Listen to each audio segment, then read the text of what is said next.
Paano nabuo ang pangalan na Yamashita Treasure? Marami ang nag-iisip na mula sa simula pa lang, si General Tomoyuki Yamashita na talaga ang nagpauso sa kayamanang ibinaon dito sa Pilipinas. Pero bilang isang eksperto, gusto kong itama agad. Hindi si Yamashita ang unang nagbaon at hindi rin siya ang nagpasikat sa pangalan. Ang unang gumamit ng terminong Yamashita Treasure ay hindi Hapon, hindi sundalo at hindi historian.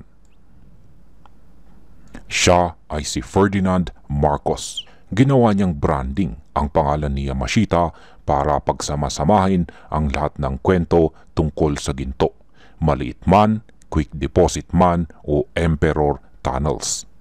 Dahil dito, kumalat ang pangalang Yamashita Treasure sa mga comics, radyo, pelikula at sa kalaunan ay sa mga TV documentaries. Kaya ang isang koleksyon ng iba't ibang generals, yan ay sina Tanaka, Kuroda, Takeda at iba pa, ay pinag-isa sa ilalim ng isang pangalang Yamashita.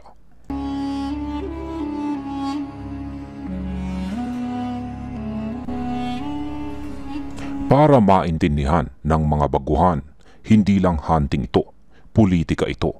Ginamit ni Marcos ang Yamashita narrative para sa dalawang bagay. Una, ipakitang may lihim siyang access sa mga kayamanan. Pangalawa ay makapang-akit ng mga foreign hunters na may hawak ng authentic maps. Dito nabuo ang mga sikat na kwento ni MacDougall, Bob Curtis at mga foreign syndicates. Marami sa kanila ang may hawak daw ng mapa, pero karamihan Xerox lang ng Xerox at hindi original. Dahil dito, dumami ang mga Pilipinong naniwalang may national treasure na literal na nakabaon. At hanggang ngayon, ramdam pa rin ang epekto nito sa mga bagong hunters.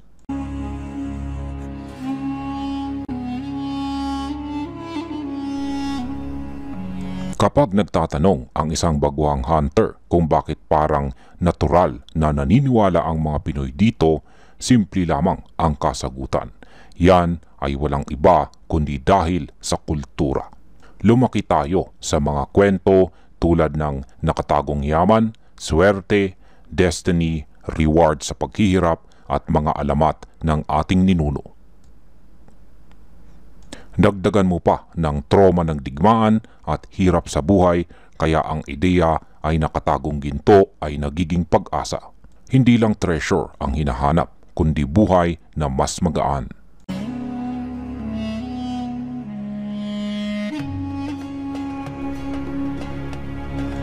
Sa history books, may mababasa tayong mga documented loots ang mga Japanese Imperial Army dito sa Asia.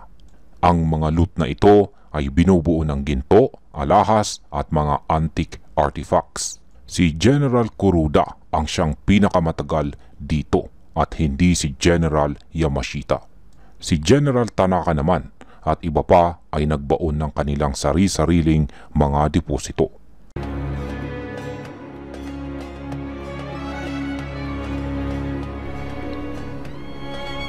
Dito naman pumasok ang TV, comics at mga pelikula. Ang Golden Buddha na kaso ni Roger Rojas ang naging gasolina ng alamat. Nang lumabas ang mga dokumentaryo tulad ng ginawa ni Cara David, History Channel at iba pa, mas dumami ang naniniwala.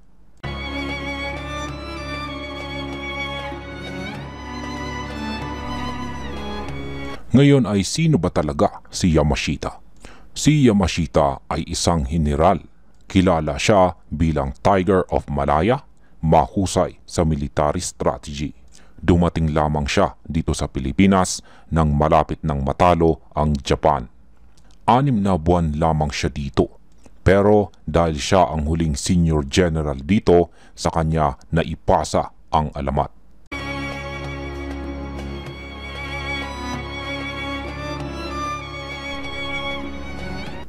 Paano naman naging negosyo ang Yamashita Treasure? Dito na nagkanda loko-loko ang karamihan sa mga baguhan. Naglipa na ang mga Xerox maps, decoded diagrams at foreign hunters na nagsasabing sila lang ang may hawak ng authentic map. Libo-libo ang naloko, milyon ang nawala. At karamihan sa mga hunters, inuubos ang pera dahil ang puso ang ginagamit at hindi ang analysis.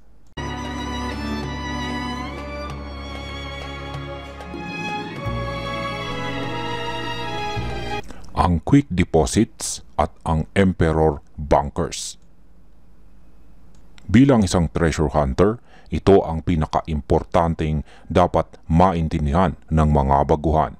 Magkaiba ang quick deposit sa emperor bunker. Ang quick deposit ay nasa 1 to 4 meters lamang ang lalim. Ang nilalaman nito ay ang tinatawag nating mga small treasure deposits. Ang emperor bunkers naman ay umaabot sa 30 to 60 meters ang lalim ng pagkakabaon ng mga deposito dito. Meron itong mga water traps, poison traps, booby traps at ginawa ng isang engineering battalion. Hindi kaya ito ng 4 na tao lamang. Kaya ang karamihan sa mga treasure hunters na lumalagpas lamang ng 10 meters ay sumusuko na.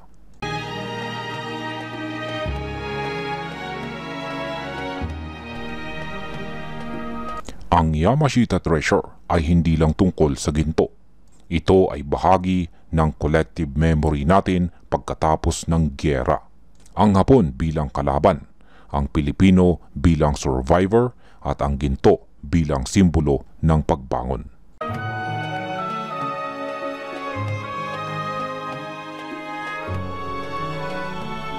Kung isa kang baguhan, ito ang pinakatapat na payo ng isang treasure hunter. Huwag kang magsimula ng walang analysis. Huwag kang maghukay dahil sa feeling o dahil may narinig kang kwento ng kapitbahay.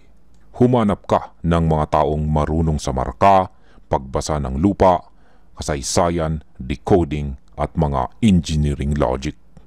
At tandaan, kapag lumampas ka na sa lalim na 10 meters, hindi na yan quick deposit. Bunker na yan. At ang bunker ay hindi para lamang sa 4 na tao. Ang treasure hunting ay hindi laro ng puso. Ito ay laro ng utak, disiplina at tamang impormasyon.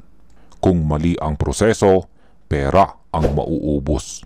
Kung tama ang proseso, saka pa lang may pag-asa.